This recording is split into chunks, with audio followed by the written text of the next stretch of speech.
Day 6 of the September 96 7-day retreat in Springwater.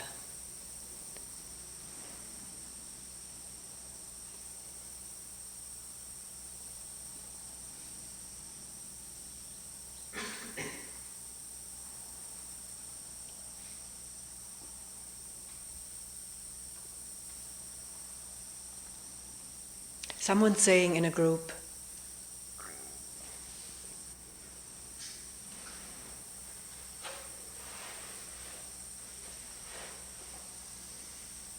at times there's real clarity, clear seeing.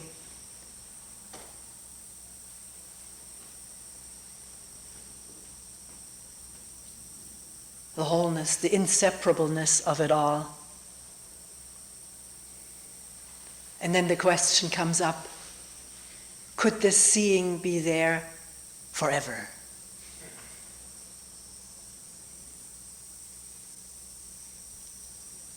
Coupled with the question, why do I get sucked into involvement time and time and time and time again?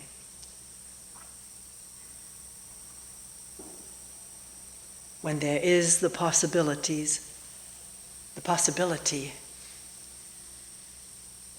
of this awareness without separation.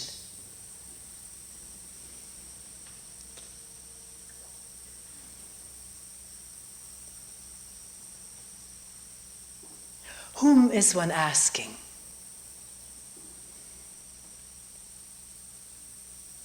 There are different askings, aren't there? Asking another whom one thinks has more experience, more know-how, more wisdom to answer. Because the answer may give us some hope, something to look forward to. Dissipate frustration. One can watch it. When we ask such answers, when we ask such questions and get such answers, what it does, where we're coming from, all of this can be aired out in our daily living together or living alone. It's all up for inspection, wondering, investigating. Or is one asking a different kind of question, not to get an answer from another, but because the question sticks, it doesn't let go of one.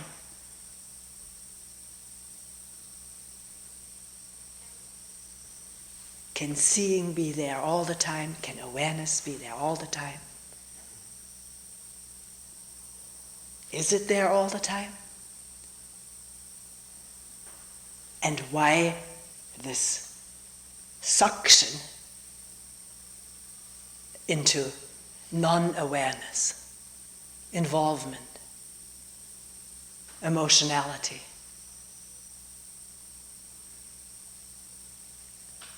Which feels so suffocating, so closed. And yet, at the same time, often so desirable, or pleasurable, or just plain habitually addictive. So is this a sticky or sticking question, which doesn't let go of this mind? The mind can't push it away. It comes up again and again. Maybe at a time, a moment, when it's a possibility to watch, about to get sucked in again into an argument, needing to win, to be right, to feel important, to show what one knows. Right at that moment, if that question sparkles, why do I get sucked into things? Then watch it right then and there. The attraction of it, tremendous attraction because it has the whole momentum of age-old habit behind it, not just in one's own personal experiences, but all around one. So to watch the force of draw, and then keep watching, stay with the watching, with the wondering, or topple over right into the waves.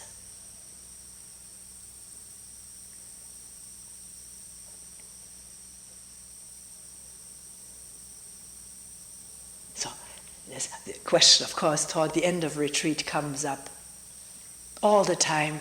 Can something of what goes on here be taken along or carry over in my daily life? The quietness, at least the occasional quietness, the quiet listening, which has such a different quality from our daily listening, which isn't really listening. We only hear what we want to hear. We're so full of ourselves that we can't really hear the other, let alone the cicadas, if they happen to even be around where we live.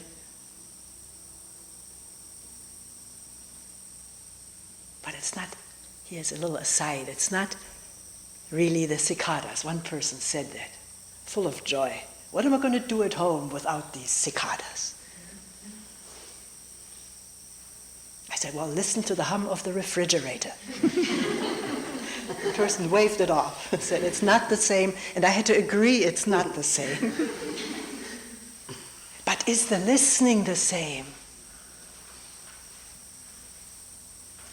That same indescribable, unnameable presence that is not choosy or picky. It's just there.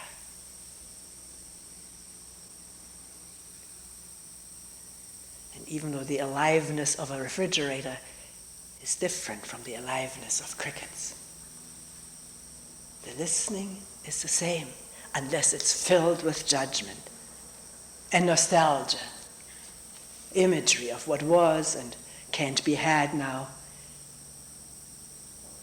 That mars the listening, but it can be freshly discovered as one of the movements in this universe of nostalgic thinking and emoting, and the darkening that goes with it, and the lighting up when awareness dawns or seems to dawn.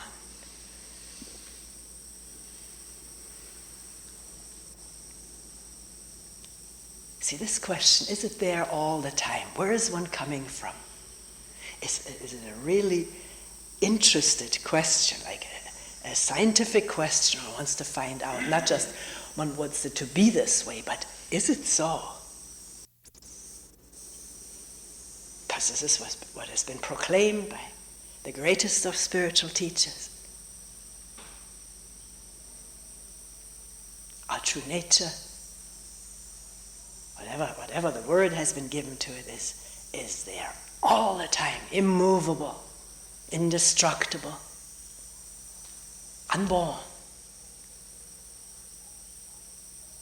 And what's unborn cannot die.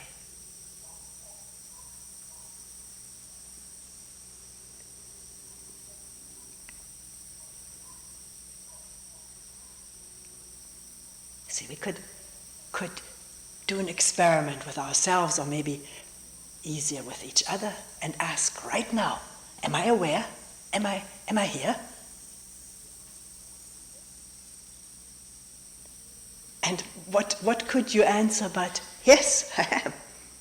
I'm here. I'm aware. Ask any person on the street. The person may punch you out if you ask them, are you aware?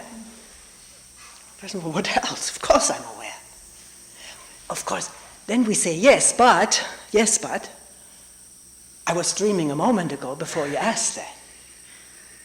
And with that, one goes into one's deliberations about one's imperfections. And yet still somewhat aware. try to find out about this. It's the subtlest of investigations that is possible.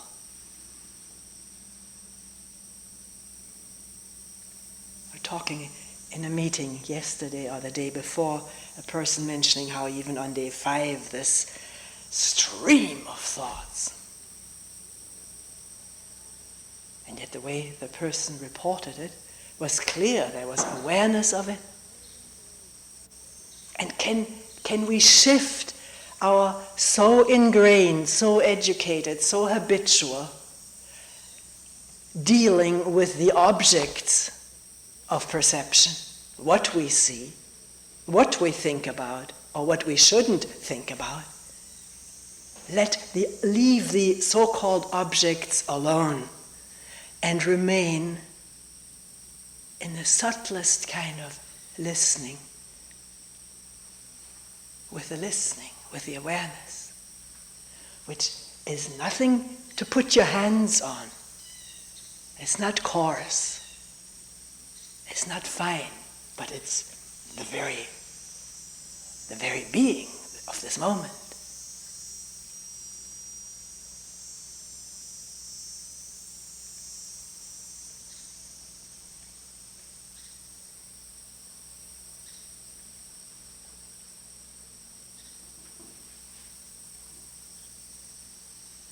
To stay with listening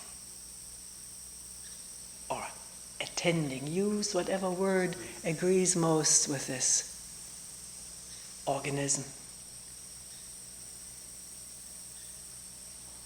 The word must not imply I have to do it. I have to be attentive. Because that's habit again. It's that which is there before the habit arises.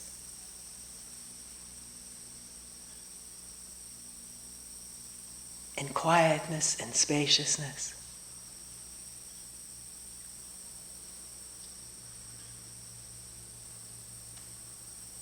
Letting everything be seen and heard and felt that is momentarily there.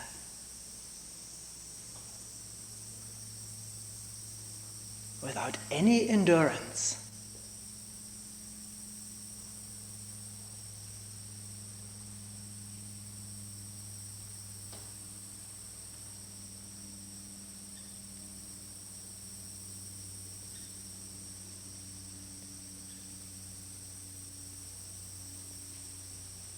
This is maybe easier done in a quiet setting with quiet people. After quiet days of sitting and eating and walking and resting. Because the organism becomes much more sensitive, open, subtle. This thing of remaining with the listening and not getting all absorbed in what is heard, whether it's right or wrong, good or bad, this or that reminds me of such and such, which is how the brain operates. It's its natural function to light up the whole network of association. This reminds me of that. Is the words that go with it, are the words that go with it. So it's quite a challenge to remain with the qualityless, objectless listening, attending, looking, being, without knowing.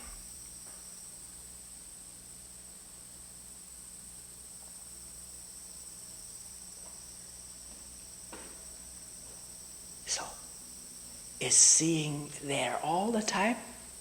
And is it more than a question to calm our anxiety or fulfill our desires? Is it a question of wonderment? And will one watch and listen inwardly?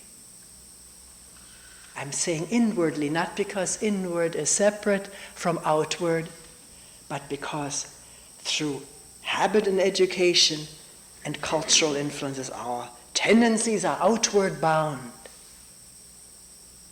toward the objects, the things, the people, the teachings.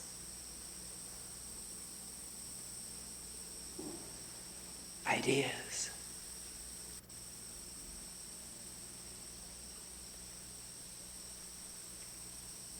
But what longs for the teaching? What clings to the ideas?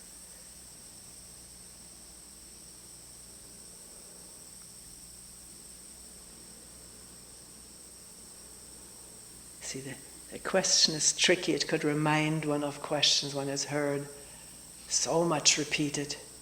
And it isn't that kind of a question. It is an invitation to listen anew this moment of not going anywhere. Because there's no need to go anywhere. Everything is here. Anywhere is here. Someplace is here.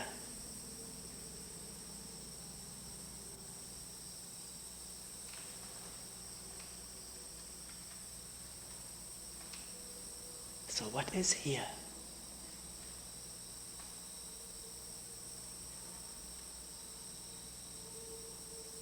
This moment of open, not knowing.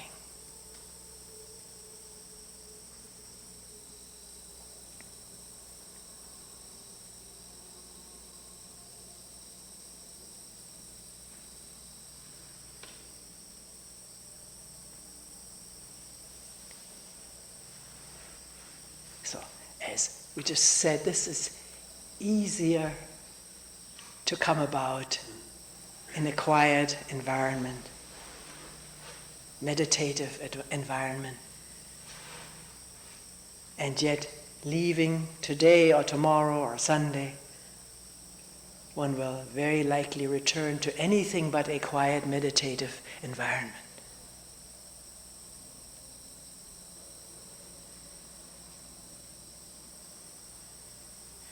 So how will it be? Who can say? One can say, well, in the past, sometimes it lasts for a day, sometimes for 2 weeks, it's even lasted for a month. And then so, little by little by little, this special listening energy or being with energy seeps away or is sort of absorbed in the hurly-burly of daily life. Our attachments, our desires, pleasures, fears, angers. So that's what memory says has been. Can one sort of move from moment to moment without already knowing what is most likely to happen? Except, of course, there are cases in our business life or professional life where this is indicated, to have some anticipation of what's going to happen. Not to confuse those two, they don't need to interfere with each other. If there's realization, right now I got to plan out this trip to California. The one to Europe has been planned, reserved the seats, but this other one not yet. And you want to get the cheapest seats. You don't want them to go before you call. So all of this needs to be anticipated. Experience from the past feeds in very helpfully. But it can actually be seen as it's operating. Planning a trip, or whatever one may be planning. Because awareness is there, whether we know it or not. So, how How is the moment of stepping into the car, stepping out of the car, greeting the family, or opening the door if one has no family, seeing an empty place? Watch it. Watch it. It's all that can happen. Watch what arises with interest, because the question, at least at one time, was very urgent. Is there any carryover from being present more than normally to our daily life after a 7-day retreat or after 7 7-day retreats?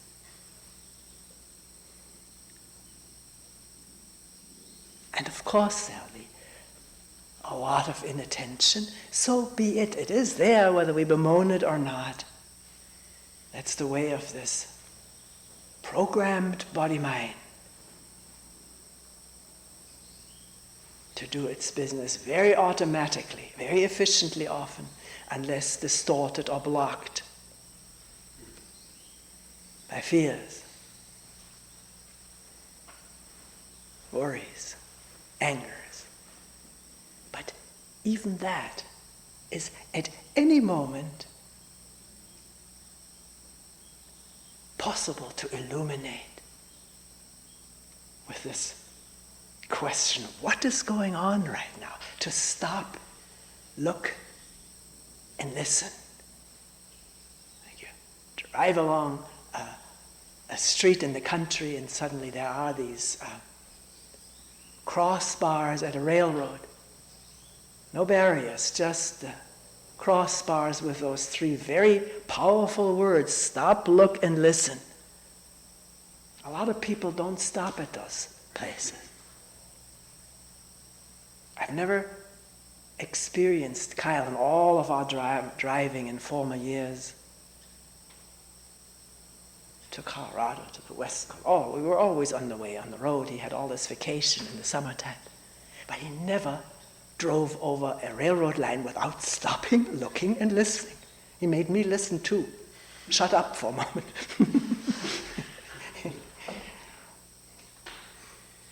Roll down the window, like the bus drivers do.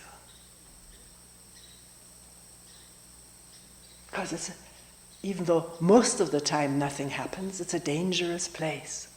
And every moment of our life is endangered, if you will, of dropping into oblivion, inattention.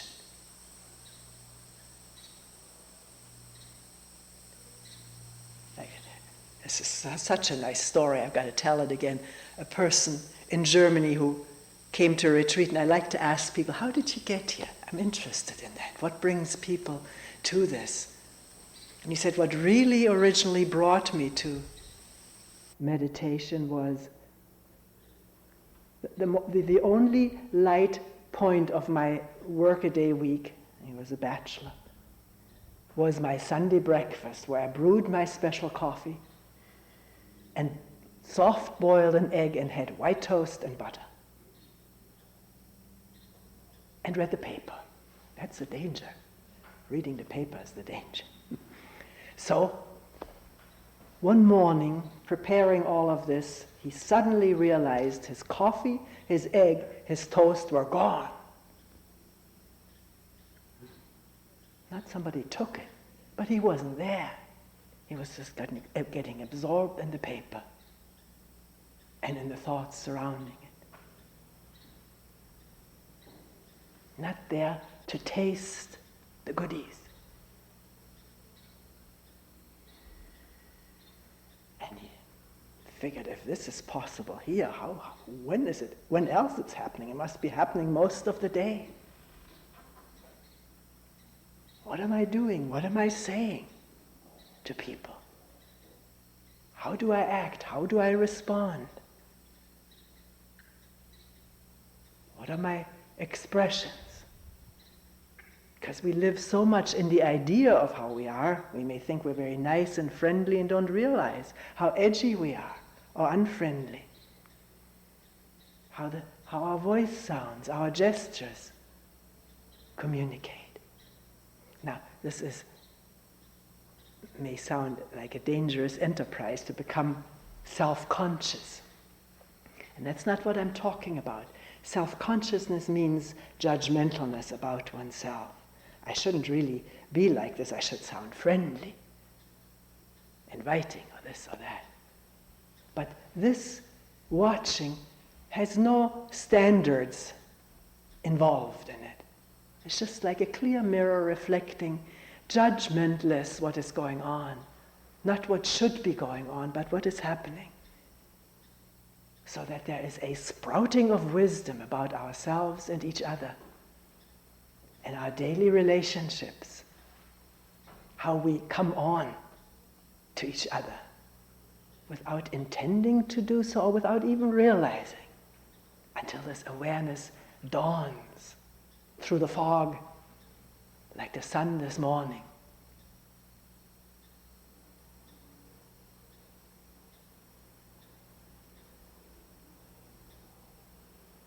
So there is a complete complementariness between taking time out for quiet sitting, inward listening, which includes the birds, and finding out how we relate to each other with maybe a little bit more acuity in our perception, a little more interest in what's really going on than this habitual dwelling in our ideas about ourselves, of which we are not even aware until we become aware.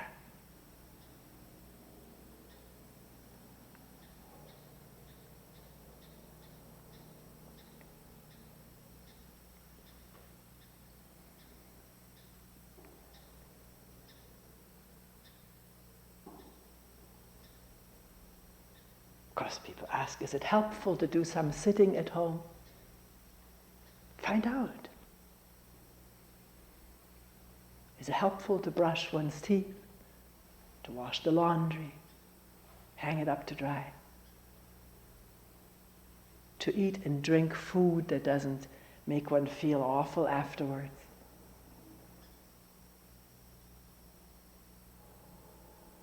To exercise or take walks, and to enter silence.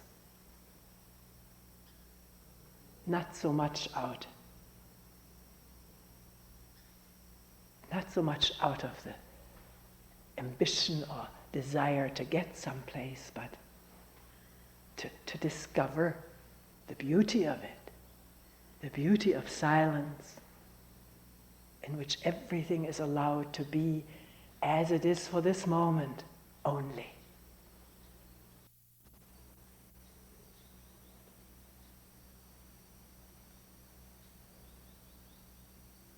Once all the ideas about sitting, all the ideas about having to strain sort of fall away,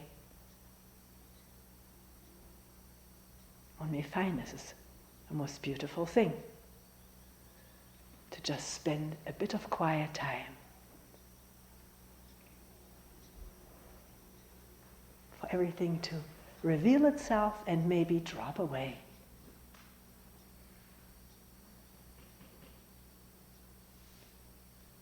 And if you ask, as people do ask me all the time,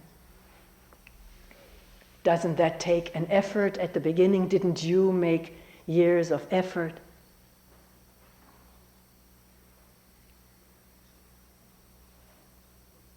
What is the effort, I asked, and let's watch it, not just again come from the head with principles and theories.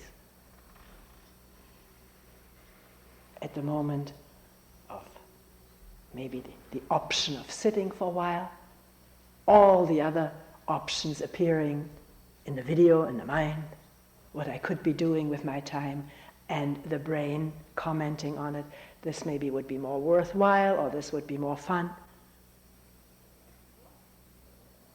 To see that going on, and the pull of certain options. Each option has a weight and a pull to it.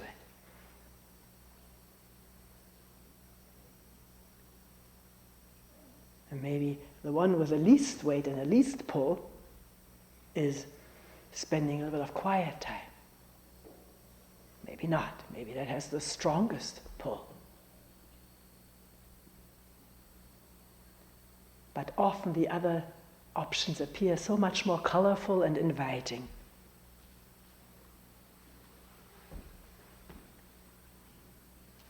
So will one, with principle and resistance, just forge ahead and sit, because this is what I'm vowing to do? That's sort of making an effort. Or will one look at this whole process of so-called choosing?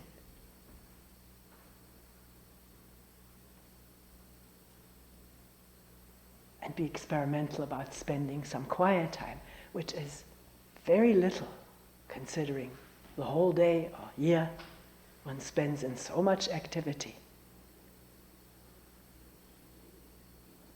But it's not always experienced as full of effort. That can drop away completely. Because when awareness manifests, it has no effort in it.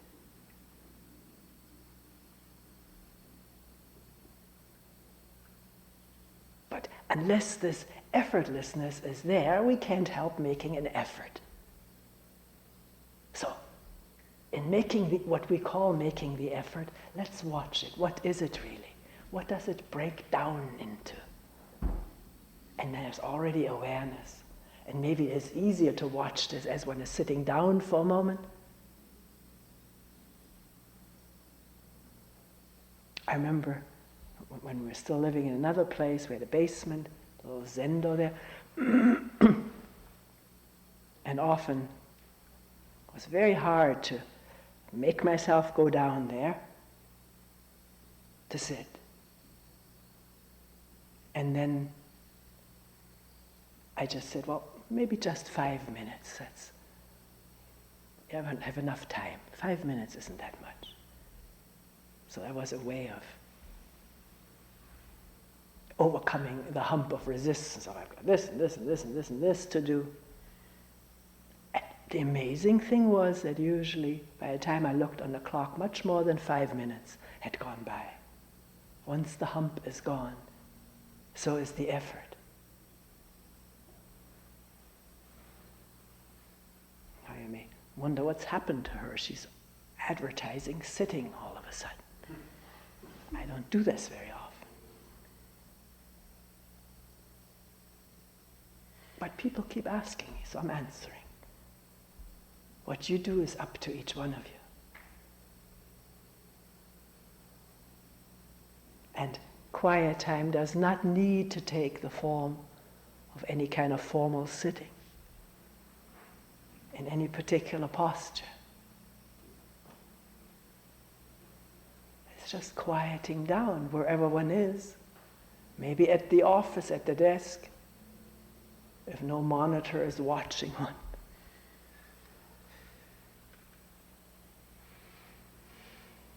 I've recently noticed myself very often just sitting there must make a funny sight to some people. Just not moving, wherever I may be. Just being still is not intentional, it happens. And in that, this, whatever was bothering or dividing or involving devolves. It's just the airplane and the wind and the trees.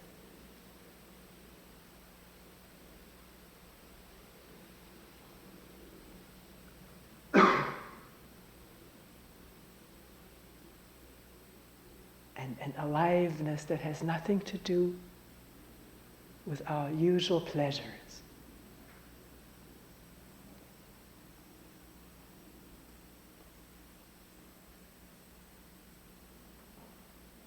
Although it's full of joy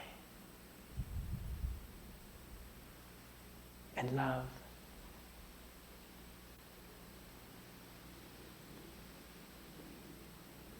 and energy. Maybe the next moment to do something. And do it wholeheartedly.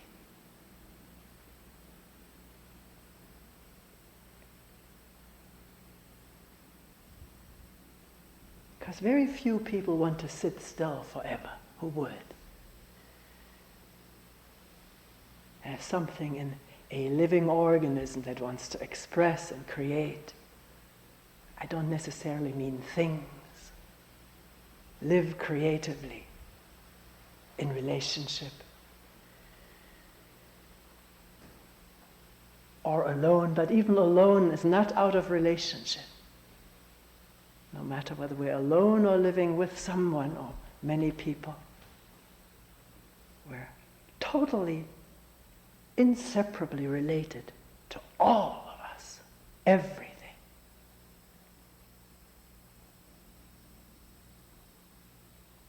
That is here and also at the same time is not here.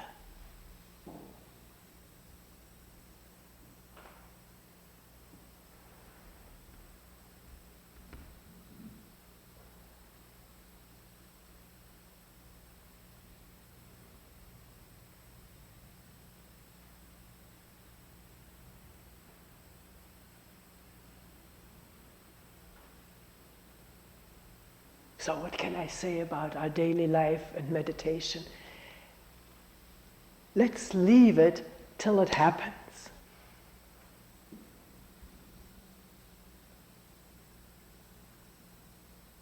And then when it happens, are we there?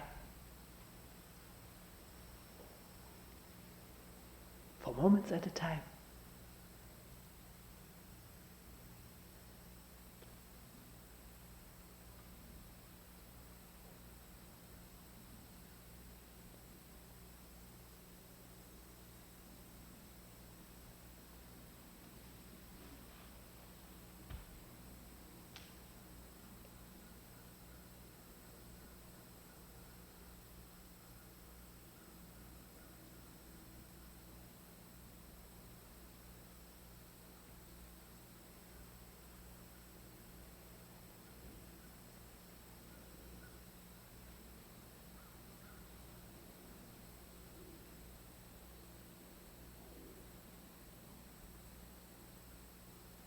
We will end here for today.